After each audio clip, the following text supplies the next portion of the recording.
सो अज का अपना टॉपिक है जो इट इज़ सिंपल माइक्रोस्कोप। इनू असी सिंपल मैगनीफायर भी कहने। की हुंदा simple microscope? It is just a lens जिहड़ा साडा बाई कन्वैक्स लेंस आ, जिहड़े नाल तुसीं हो सकदा छोटे हुंदे खेडदे रहे हो, कागज़ नूं अग लाउंदे रहे हो सूरज की रोशनी दे नाल, देखिया ना सारिਆਂ ने। सो ओह कन्वैक्स लेंस आ जिहड़ा एक, ਉਹਨੂੰ ही असी कल्ले ਨੂੰ सिंपल माइक्रोस्कोप कहने आ।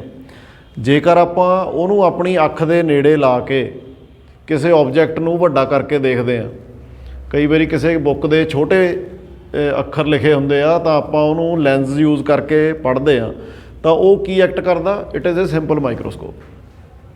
ਕਲੀਅਰ? ਸੋ ਹੁਣ ਅਸੀਂ ਇਹ ਦੇਖਾਂਗੇ ਅੱਜ ਦੇ ਟੌਪਿਕ ਦੇ ਵਿੱਚ ਵੀ ਸਿੰਪਲ ਮਾਈਕਰੋਸਕੋਪ ਦੀ ਜਿਹੜੀ ਇਮੇਜ ਫਾਰਮੇਸ਼ਨ ਆ ਉਹ ਕਿਵੇਂ ਹੁੰਦੀ ਹੈ, ਅਤੇ ਨਾਲ ਦੀ ਨਾਲ ਉਹ ਕਿਸੇ ਆਬਜੈਕਟ ਨੂੰ ਕਿੰਨਾ ਕੁ ਵੱਡਾ ਕਰਕੇ ਸਾਨੂੰ ਦਿਖਾ ਦਿੰਦਾ।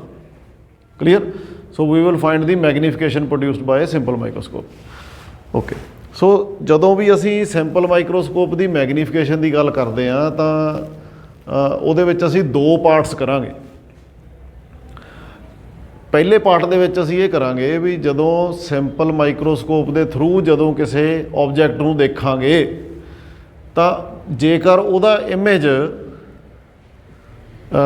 ਕਨਵੀਨੀਅੰਟ ਡਿਸਟੈਂਸ ਜਿਹੜਾ near point of our eye ਆ, ਜਿਹਨੂੰ ਅਸੀਂ 25 ਸੈਂਟੀਮੀਟਰ ਕਹਿੰਦੇ ਆ, ਇਹਨੂੰ ਅਸੀਂ least distance of distinct vision ਵੀ ਕਹਿ ਦਿੰਦੇ ਹਾਂ।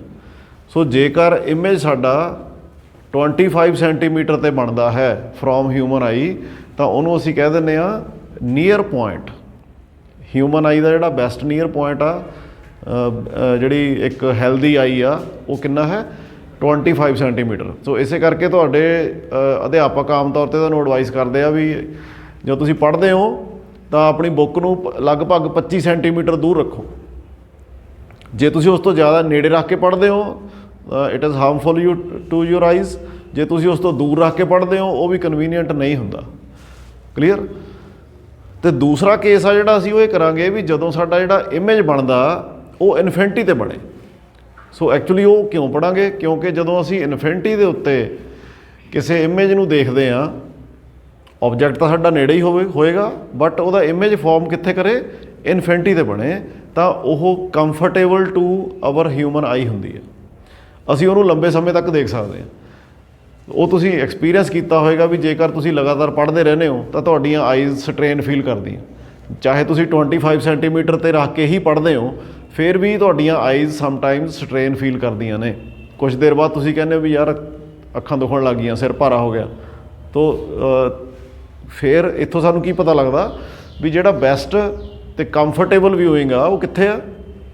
At infinity. ਸੋ ਪਹਿਲਾ ਕੇਸ ਕਰਦੇ ਹਾਂ ਆਪਾਂ to find the magnification of a simple microscope when the image formed is at near point, ਜਾਂ ਇਹਨੂੰ ਕਹਿ ਸਕਦੇ ਹਾਂ least distance of distinct vision। Clear? So ਆਓ ਦੇਖੀਏ। ਸੋ ਇਹਦੇ ਵਾਸਤੇ ਅਸੀਂ ਇੱਕ ਲੈਂਸ ਕੰਸੀਡਰ ਕਰ ਲੈਂਦੇ ਹਾਂ, ਬਾਈ ਕਨਵੈਕਸ ਲੈਂਸ।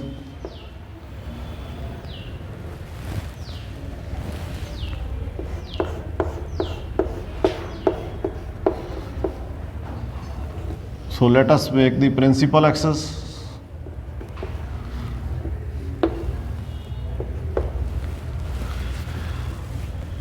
ਹੁਣ ਜਿਹੜਾ ਬਾਈ ਕਨਵੈਕਸ ਲੈਂਸ ਹੁੰਦਾ ਇਹਦੇ ਦੋਨੇ ਪਾਸੇ ਫੋਕਸ ਹੁੰਦਾ, ਤਾਂ ਉਹ ਮੈਂ ਤੁਹਾਨੂੰ ਦੱਸਿਆ ਸੀ ਵੀ ਆਪਟੀਕਲ ਸੈਂਟਰ ਆ ਜਿਹੜਾ ਵਿਚਾਲੇ, ਇਹਨੂੰ ਅਸੀਂ ਉਹ ਕਹਿ ਸਕਦੇ ਹਾਂ। ਅਤੇ ਜਿਹੜਾ ਫੋਕਸ ਹੈ ਇਹ ਤੁਸੀਂ ਅੰਦਾਜ਼ੇ ਦੇ ਨਾਲ ਦੋਨੇ ਪਾਸੇ ਇੱਕੋ ਜਿਹੇ ਡਿਸਟੈਂਸ ਦੇ ਉੱਤੇ ਬਣਾ ਲੈਣੇ ਆ।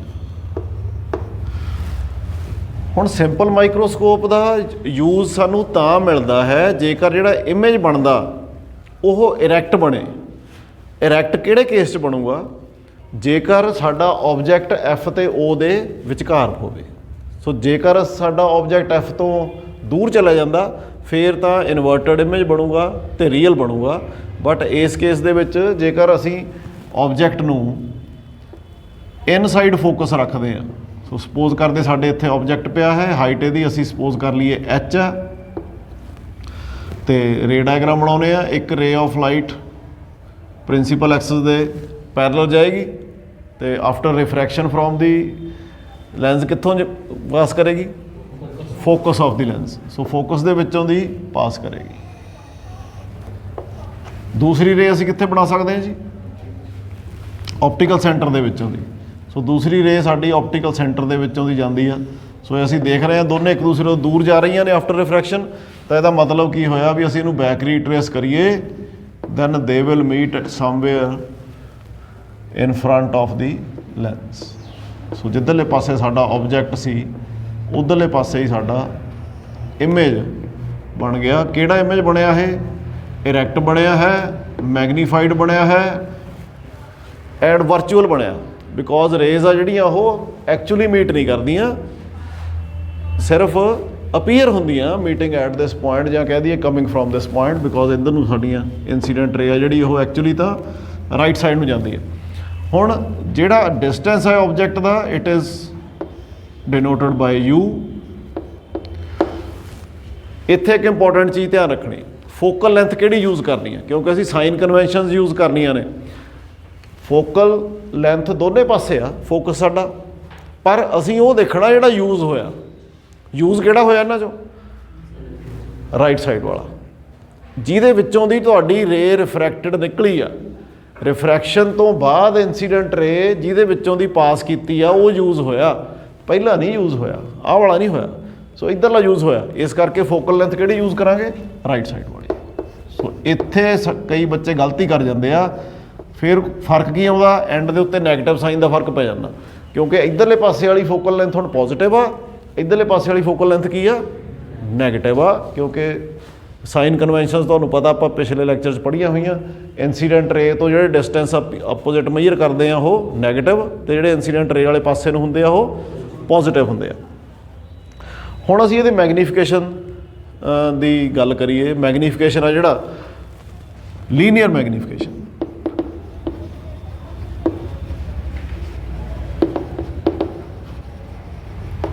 ਲੀਨੀਅਰ ਮੈਗਨੀਫਿਕੇਸ਼ਨ ਨੂੰ ਡਿਫਾਈਨ ਕੀਤਾ ਜਾਂਦਾ, it is the ratio of the distance of the final image from lens to the distance of the object from lens, v upon u। clear? so ਜੇਕਰ ਅਸੀਂ ਲੈਂਸ ਫਾਰਮੂਲੇ ਤੋਂ ਇਹਨੂੰ ਲਿਖੀਏ, ਲੈਂਸ ਫਾਰਮੂਲਾ ਅਸੀਂ ਪੜ੍ਹਿਆ ਹੋਇਆ ਪਹਿਲਾਂ, -1/u + 1/v = 1/f। ਇਹ ਅਸੀਂ ਪੜ੍ਹਿਆ ਹੋਇਆ।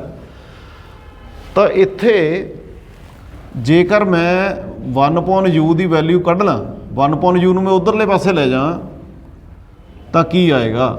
1/v ਮੇਰੇ ਕੋਲ ਇੱਧਰ ਹੀ ਆ, 1/f ਨੂੰ ਮੈਂ ਲੈਫਟ ਸਾਈਡ 'ਤੇ ਲੈ ਕੇ ਆ ਰਿਹਾ, ਸੋ ਇਟ ਇਜ਼ -1/f। 1/u ਨੂੰ ਮੈਂ ਉੱਧਰ ਲੈ ਕੇ ਜਾ ਰਿਹਾ, ਸੋ ਇਟ ਇਜ਼ 1/u।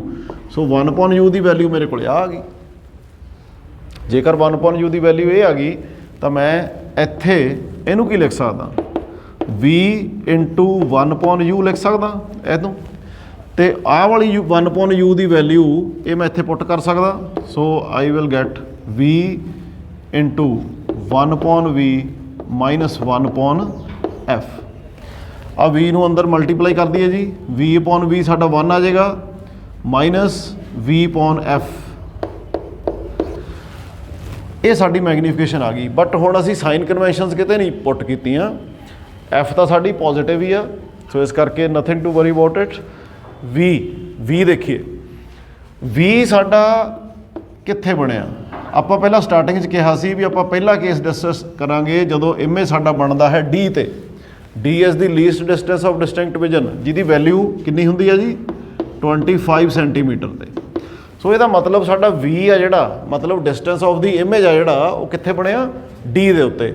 ਤੋ ਪਰ ਇਹਦਾ ਸਾਈਨ ਕੀ ਆਏਗਾ? because this distance is opposite to the incident ray, so it will be negative sign. So m is equal to 1 minus d upon f। तो माइनस माइनस प्लस हो जाएंगे next step ਦੇ ਵਿੱਚ। so m is equal to 1 plus d by f is the magnification of a simple microscope। ਹੁਣ ਇਹਨੂੰ ਥੋੜਾ ਜਿਹਾ practically ਦੇਖੀਏ। ਅਸੀਂ ਹੁਣੇ ਕਹਿ ਕੇ ਹਟਿਆ ਵੀ ਇਹ 25 ਸੈਂਟੀਮੀਟਰ ਦੀ ਲੈਂਥ ਹੁੰਦੀ ਹੈ ਡੀ ਦੀ, ਤਾਂ ਜੇਕਰ ਸਾਨੂੰ ਮੈਗਨੀਫਿਕੇਸ਼ਨ 6 ਟਾਈਮਸ ਚਾਹੀਦੀ ਆ मतलब ਜਿਹੜਾ ਸਾਡਾ ਇਮੇਜ ਬਣੇ ਉਹ ਆਬਜੈਕਟ ਤੋਂ 6 ਗੁਣਾ ਵੱਡਾ ਬਣੇ ਤਾਂ ਸਾਨੂੰ ਫੋਕਲ ਲੈਂਥ ਕਿੰਨੀ ਦਾ ਲੈਂਸ ਚਾਹੀਦਾ ਹੋਏਗਾ।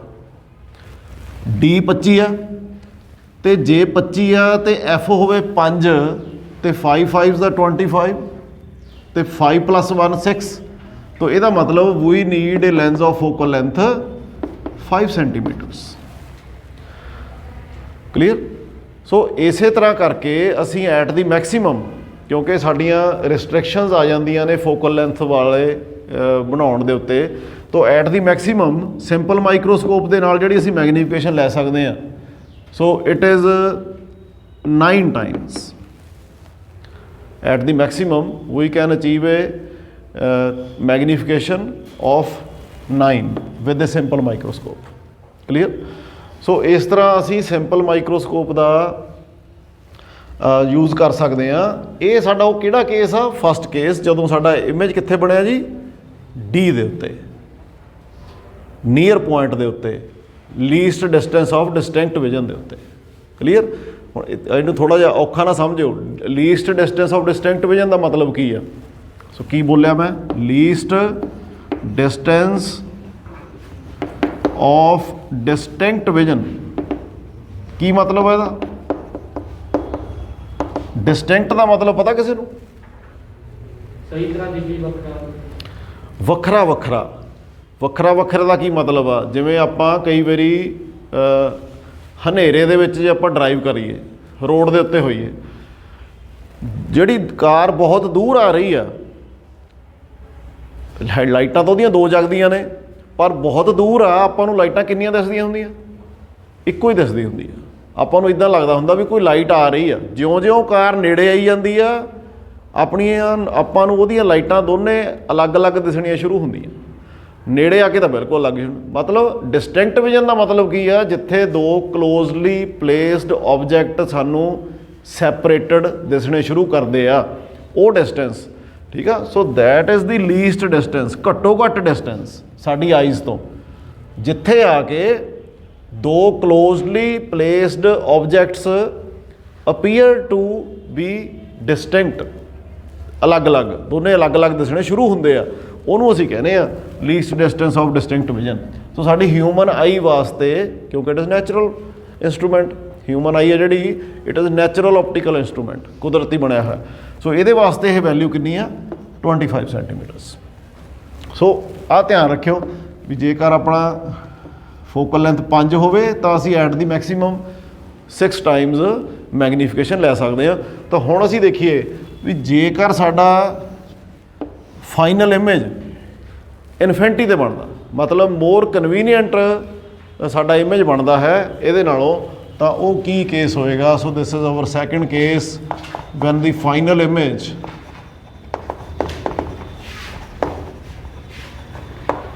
is at infinity। ਹੁਣ ਡਾਇਗਰਾਮ ਫੇਰ ਬਣਾਵਾਂਗੇ।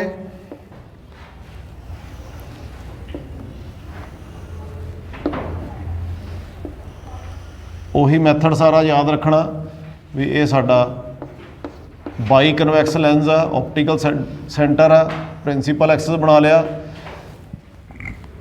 ਆਮ ਤੌਰ ਤੇ ਬੱਚਿਆਂ ਦੀ ਡਾਇਗਰਾਮ ਦੇ ਵਿੱਚ ਗਲਤੀ ਹੋ ਜਾਂਦੀ ਆ। ਉਹ ਕਿਉਂ ਹੋ ਜਾਂਦੀ ਆ? ਕਿਉਂਕਿ ਉਹ ਸਟੈਪਸ ਨੂੰ ਫੋਲੋ ਨਹੀਂ ਕਰਦੇ। ਤੁਸੀਂ ਧਿਆਨ ਨਾਲ ਦੇਖਣਾ, ਮੈਂ ਕਿਹੜੀ ਚੀਜ਼ ਪਹਿਲਾਂ ਬਣਾਉਣਾ ਉਹ ਪਹਿਲਾਂ ਬਣਾਉਣੀ ਆ, ਜਿਹੜੀ ਚੀਜ਼ ਬਾਅਦ 'ਚੋਂ ਬਣਾਉਣਾ ਉਹ ਬਾਅਦ 'ਚੋਂ ਬਣਾਉਣੀ ਆ। ਹੁਣ ਪਹਿਲਾਂ ਹੀ ਨਹੀਂ ਪ੍ਰਿੰਸੀਪਲ ਐਕਸਿਸ ਬਣਾ ਲੈਣਾ, ਪਹਿਲਾਂ ਲੈਂਸ ਬਣਾਉਣਾ, ਆਪਟੀਕਲ ਸੈਂਟਰ ਮਾਰਕ ਕਰੋ, ਉਹਦੇ ਵਿੱਚੋਂ ਦੀ ਪ੍ਰਿੰਸੀਪਲ ਐਕਸਿਸ ਬਣਾ ਲਓ।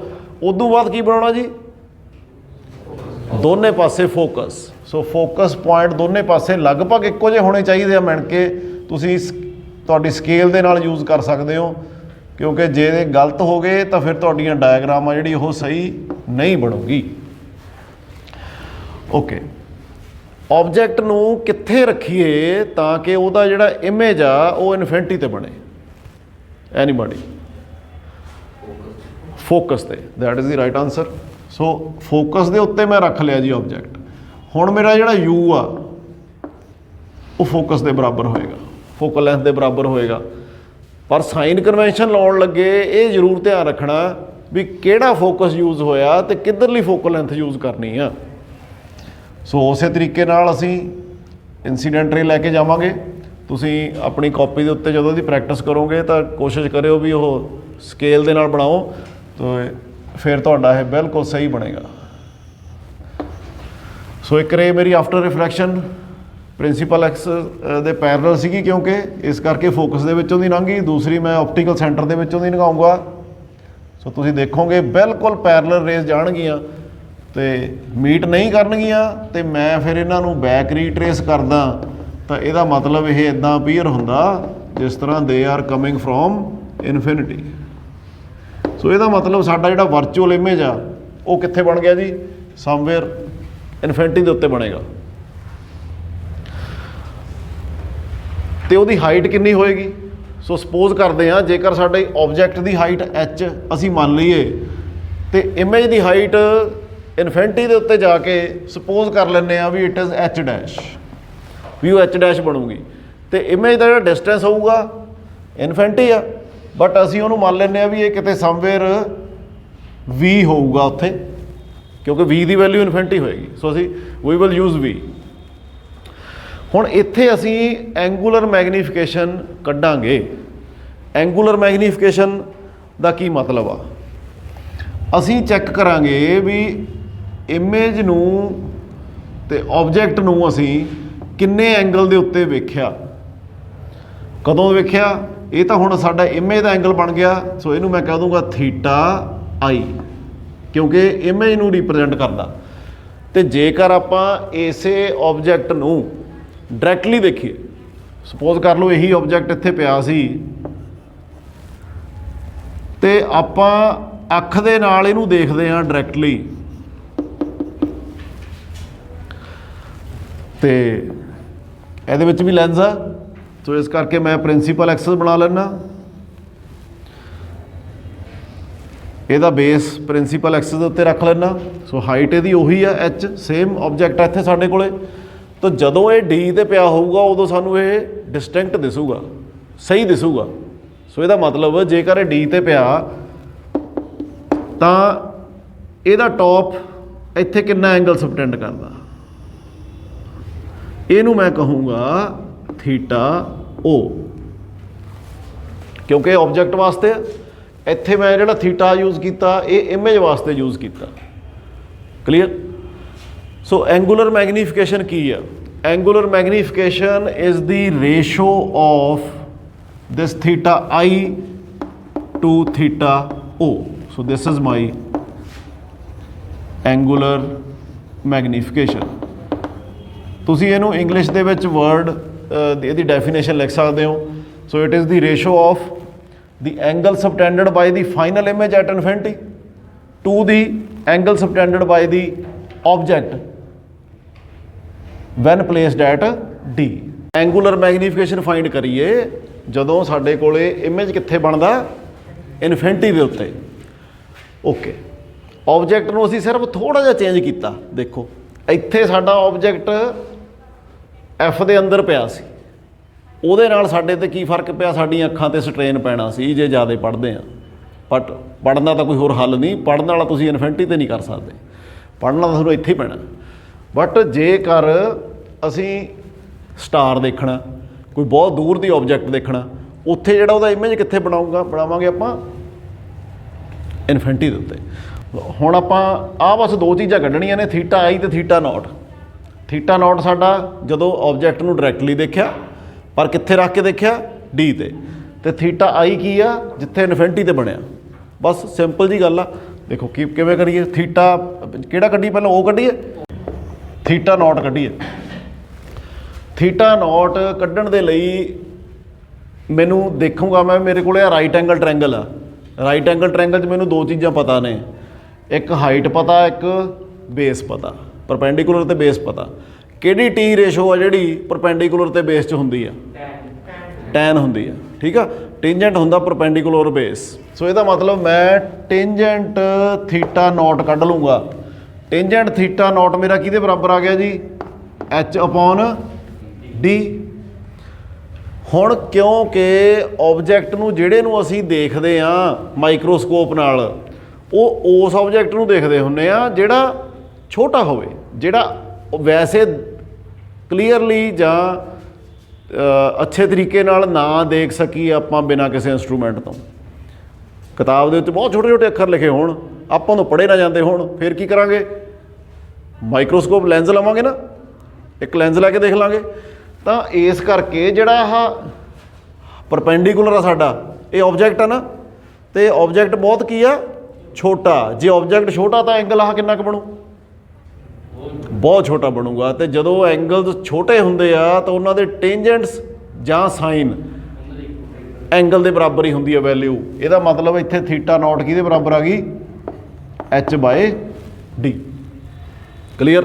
ਹੁਣ ਥੀਟਾ ਆਈ ਕੱਢ ਲਈਏ, ਉਹ ਵੀ ਮੈਂ ਟੇਂਜੈਂਟ ਥੀਟਾ ਆਈ ਕੱਢੂੰਗਾ। ਟੇਂਜੈਂਟ ਥੀਟਾ ਆਈ ਮੇਰਾ ਕਿੱਥੇ ਬਣੂਗਾ? ਪਰਪੈਂਡੀਕੂਲਰ ਮੇਰਾ ਕੌਣ ਆ ਹੁਣ? h dash. ਕਿੱਥੇ ਬਣਿਆ ਜਾ ਕੇ? -v ਤੇ। v ਤੇ ਬਣਿਆ, ਐਵੇਂ ਦਾ ਡਿਸਟੈਂਸ v ਆ, ਪਰ ਕਿਉਂਕਿ v ਅਸੀਂ ਮੰਨ ਰਹੇ ਹਾਂ ਆਪੋਜ਼ਿਟ ਟੂ ਇਨਸੀਡੈਂਟ ਰੇ, ਇਟ ਵਿਲ ਬੀ -v। ਠੀਕ ਹੈ ਜੀ। ਹੁਣ ਸਾਡੇ ਕੋਲੇ ਥੀਟਾ ਆਈ ਆ ਗਿਆ ਤੇ ਥੀਟਾ ਓ ਆ ਗਿਆ, ਦੋਨੇ ਚੀਜ਼ਾਂ ਆ ਗਈਆਂ। ਇੱਕ ਚੀਜ਼ ਥੋੜ੍ਹੀ ਜਿਹੀ ਹੋਰ ਕਰ ਲਈਏ ਬਈ, ਜੇਕਰ ਜਿਹੜੀ ਸਾਡੀ ਮੈਗਨੀਫਿਕੇਸ਼ਨ ਹੁੰਦੀ ਆ, ਉਹ ਸਾਡੀ ਮੈਗਨੀਫਿਕੇਸ਼ਨ ਜਿਹੜੀ ਹੁੰਦੀ ਆ ਉਹ h ਡੈਸ਼ ਬਟੇ h ਵੀ ਤਾਂ ਹੁੰਦੀ ਆ। ਫਾਈਨਲ i ਬਟੇ o ਕਹਿੰਦੇ ਆ ਜਿਹਨੂੰ ਤੁਸੀਂ, ਇਮੇਜ ਦੀ ਹਾਈਟ ਬਟੇ ਆਬਜੈਕਟ ਦੀ ਹਾਈਟ। ਤੇ ਇਹੀ v/u ਵੀ ਆਪਾਂ ਪੜ੍ਹਿਆ। ਠੀਕ ਆ। ਹੁਣ ਇਸ ਰਿਲੇਸ਼ਨ ਤੋਂ h ਡੈਸ਼ ਕਿਹਦੇ ਬਰਾਬਰ ਆ ਗਿਆ? h ਡੈਸ਼ ਆ ਗਿਆ ਹੈ -v/u। ਕਿੱਥੇ ਪੜ੍ਹੀ ਸੀ? ਉਹ ਸਾਈਨ ਕਨਵੈਨਸ਼ਨ ਲਾਵਾਂਗੇ ਨਾ, ਜਦੋਂ u ਤੇ ਸਾਈਨ ਕਨਵੈਨਸ਼ਨ ਲਾਵਾਂਗੇ ਫਿਰ ਉਹ ਆਊਗਾ। ਸੋ ਇੱਥੋਂ h ਡੈਸ਼ ਕਿਹਦੇ ਬਰਾਬਰ ਆ ਗਈ? h into v/u। ਇਹਨੂੰ ਆਪਾਂ ਇੱਥੇ ਪੁੱਟ ਕਰ ਦੇਣਾ ਇਹਦੇ ਵਿੱਚ। So what we will get theta i, ਮੈਂ ਇੱਥੇ ਟੈਨ ਨੂੰ ਸਕਿਪ ਕਰਤਾ because angles are small. So theta i equal to h dash ਦੀ ਵੈਲਿਊ ਪੁੱਟ ਕਰੋ, ਥੱਲੇ -v ਆ। ਸੋ ਮੈਂ -1/v ਨੂੰ ਬਾਹਰ ਲਿਖ ਲੈਣਾ, ਅੰਦਰਲੇ ਪਾਸੇ ਮੇਰਾ ਆ ਗਿਆ ਜੀ h/v/u। ਆਹ ਵਾਲੀ ਵੈਲਿਊ ਇੱਥੇ ਪੁੱਟ ਕਰਤੀ, v ਨਾਲ v ਮੇਰਾ ਕੈਂਸਲ ਹੋ ਗਿਆ। ਤੇ ਥੀਟਾ ਆਈ ਆ ਜਿਹੜਾ ਮੇਰਾ, ਉਹ ਕਿਹਦੇ ਬਰਾਬਰ ਆ ਗਿਆ ਜੀ? -h/u। ਕਲੀਅਰ? ਹੁਣ ਮੇਰੇ ਕੋਲੇ ਥੀਟਾ ਆਈ ਵੀ ਆ ਗਿਆ and also I have theta naught. So putting the value over here. So angular magnification ਆ ਜਿਹੜੀ ਮੇਰੀ, ਉਹ ਕਿੰਨੀ ਆ ਗਈ? -h/u divided bye h/d। ਜਿਹੜਾ ਆਪਣਾ u ਆ, ਆਹ ਵਾਲਾ u, ਇਹ ਤੇ ਸਾਈਨ ਕਨਵੈਨਸ਼ਨ ਲਾਓ। ਇਹ ਕਿੱਥੇ ਪਿਆ? f ਤੇ ਪਿਆ ਨਾ, ਫੋਕਲ ਲੈਂਥ ਤੇ, ਬਟ ਇਹ opposite to the incident ray ਆ। ਸੋ ਇਸ ਕਰਕੇ it will be also negative. ਹੁਣ ਇਹ ਆ ਗਿਆ ਮੇਰਾ h/u multiplied by d by h। h ਮੇਰਾ ਕੈਂਸਲ ਹੋ ਗਿਆ। u ਦੀ ਵੈਲਿਊ ਮੈਂ ਪੁੱਟ ਕਰਤੀ f, ਇੱਥੇ ਮਾਈਨਸ ਪੁੱਟ ਕਰਨੀ ਸੀ ਵੈਸੇ। So f, so it will be d by f। So magnification will be d by f। ਹੁਣ ਇਹਨੂੰ ਕੰਪੇਅਰ ਕਰੀਏ ਆਪਾਂ, ਜਿਹੜੀ ਆਪਾਂ ਪਹਿਲਾਂ ਮੈਗਨੀਫਿਕੇਸ਼ਨ ਫਾਈਂਡ ਕੀਤੀ ਸੀ, it was 1 + d by f। ਇਹ ਕਿੰਨੀ ਆ? d by f। ਇਹਦਾ ਮਤਲਬ ਇਹ ਹੋਇਆ ਵੀ ਜੇਕਰ ਅਸੀਂ 5 ਸੈਂਟੀਮੀਟਰ ਵਾਲਾ ਫੋਕਲ ਲੈਂਥ ਵਾਲਾ ਲੈਂਸ ਲਈਏ, ਜਿਵੇਂ ਆਪਾਂ ਇੱਥੇ ਯੂਜ਼ ਕੀਤਾ ਸੀ, ਕਿੰਨੇ ਗੁਣਾ ਆਪਾਂ ਨੂੰ ਮੈਗਨੀਫਿਕੇਸ਼ਨ ਮਿਲ ਜੂਗੀ? 5 ਟਾਈਮਸ। ਸੋ ਫਾਇਦਾ ਤਾਂ ਕੋਈ ਹੋਇਆ ਨਹੀਂ ਉਹਦੇ ਨਾਲੋਂ। ਇਹਦੇ ਵਿੱਚ ਮੈਗਨੀਫਿਕੇਸ਼ਨ ਜ਼ਿਆਦਾ ਆ, ਇਹਦੇ ਵਿੱਚ ਮੈਗਨੀਫਿਕੇਸ਼ਨ 1 ਯੂਨਿਟ ਘੱਟ ਆ। ਜਿੰਨੀ ਮਰਜ਼ੀ ਮੈਗਨੀਫਿਕੇਸ਼ਨ ਆਊਗੀ ਇਹਦੇ ਨਾਲ, ਜੇਕਰ ਸਾਡਾ ਇਮੇਜ ਡੀ ਤੇ ਬਣੂਗਾ ਤਾਂ 1+ ਹੋ ਜਾਣਾ ਐਵਰੀ ਟਾਈਮ। ਬਟ ਫਾਇਦਾ ਕੀ ਆ? ਫਾਇਦਾ ਇਹ ਆ ਵੀ it is more comfortable to view. The image ਆ ਜਿਹੜਾ formed at infinity, it is easy to view by our eye. ਸਾਡੇ ਅੱਖਾਂ ਦੇ ਉੱਤੇ ਕੋਈ ਸਟ੍ਰੇਨ ਨਹੀਂ ਪਊਗਾ ਜੇਕਰ ਅਸੀਂ ਇਮੇਜ ਨੂੰ ਕਿੱਥੇ ਬਣਾਉਂਦੇ ਆ? ਇਨਫਿਨਿਟੀ ਦੇ ਉੱਤੇ। ਸੋ ਜੇਕਰ ਆਪਾਂ ਇਹਦੀ ਗੱਲ ਕਰੀਏ ਤਾਂ ਮੈਗਨੀਫਿਕੇਸ਼ਨ ਆ ਜਿਹੜੀ ਉਹ ਇੰਨੀ ਜ਼ਿਆਦਾ ਇੰਪੋਰਟੈਂਟ ਨਹੀਂ ਜਿੰਨਾ ਈਜ਼ੀਨੈਸ ਆ। ਇਮੇਜ ਨੂੰ ਦੇਖਣ ਦੀ ਈਜ਼ੀਨੈਸ ਜ਼ਿਆਦਾ ਚਾਹੀਦੀ ਆ, 1 ਯੂਨਿਟ ਦਾ ਫਰਕ ਪੈਂਦਾ। ਇਹ 'ਚ 1 + d ਓਵਰ f ਆ, ਇੱਥੇ ਸਾਡੇ ਕੋਲੇ d ਓਵਰ f ਆ। ਇਹ ਦੋਨੇ ਆਪਾਂ ਯਾਦ ਰੱਖਣੇ ਆ ਰਿਜ਼ਲਟ, ਕਿਉਂਕਿ ਇਹਨਾਂ ਦੋਨਾਂ ਨੂੰ ਆਪਾਂ ਫਿਰ ਯੂਜ਼ ਕਰਨਾ ਕੰਪਾਊਂਡ ਮਾਈਕਰੋਸਕੋਪ ਦੇ ਵਿੱਚ। ਕਲੀਅਰ। ਹੁਣ ਚੱਕਰ ਇਹ ਪੈਂਦਾ ਵੀ ਜਿਹੜੀ ਮੈਗਨੀਫਿਕੇਸ਼ਨ ਆ ਤੇ ਇਮੇਜ ਦੀ ਕਲੈਰਿਟੀ ਆ, ਉਹ ਚਾਹੇ ਅਸੀਂ ਇਮੇਜ ਬਣਾਈਏ D ਤੇ, ਚਾਹੇ ਇਮੇਜ ਬਣਾਈਏ ਇਨਫਿਨਿਟੀ ਦੇ ਉੱਤੇ, ਜਿਹੜੀ ਐਟ ਦੀ ਮੋਸਟ ਮੈਗਨੀਫਿਕੇਸ਼ਨ ਆ ਉਹ ਅਸੀਂ ਕਿੰਨੀ ਲੈ ਸਕਦੇ ਆ। ਜਿਵੇਂ ਮੈਂ ਤੁਹਾਨੂੰ ਪਹਿਲਾਂ ਦੱਸਿਆ, at the most it will B 9 Times. So object ਤੋਂ 9 ਟਾਈਮਸ ਵੱਡਾ ਇਮੇਜ ਹੀ ਅਸੀਂ ਇਸ ਤਰੀਕੇ ਨਾਲ ਸਿੰਪਲ ਮਾਈਕਰੋਸਕੋਪ ਦੇ ਨਾਲ ਬਣਾ ਸਕਦੇ ਹਾਂ। ਜੇਕਰ ਇਸ ਤੋਂ ਵੱਡਾ ਅਸੀਂ ਇਮੇਜ ਦੇਖਣਾ ਹੈ ਬਣਾ ਕੇ, then we will have to use compound microscope. ਉਹਦੇ 'ਚ ਕੀ ਹੋਏਗਾ, ਸੋ ਆਪਾਂ ਵੈਸੇ ਉਹ ਨੈਕਸਟ ਲੈਕਚਰ 'ਚ ਪੜ੍ਹਾਂਗੇ। ਇੱਕ ਲੈਂਸ ਦੀ ਮੈਗਨੀਫਿਕੇਸ਼ਨ ਨੂੰ ਅਗੇਨ ਮੈਗਨੀਫਾਈ ਕੀਤਾ ਜਾਂਦਾ ਹੈ ਦੂਸਰੇ ਲੈਂਸ ਦੇ ਨਾਲ। ਸੋ ਸਮਟਾਈਮਜ਼ ਅਸੀਂ ਕੰਬੀਨੇਸ਼ਨ ਆਫ ਲੈਂਸਸ ਵੀ ਯੂਜ਼ ਕਰਦੇ ਹਾਂ।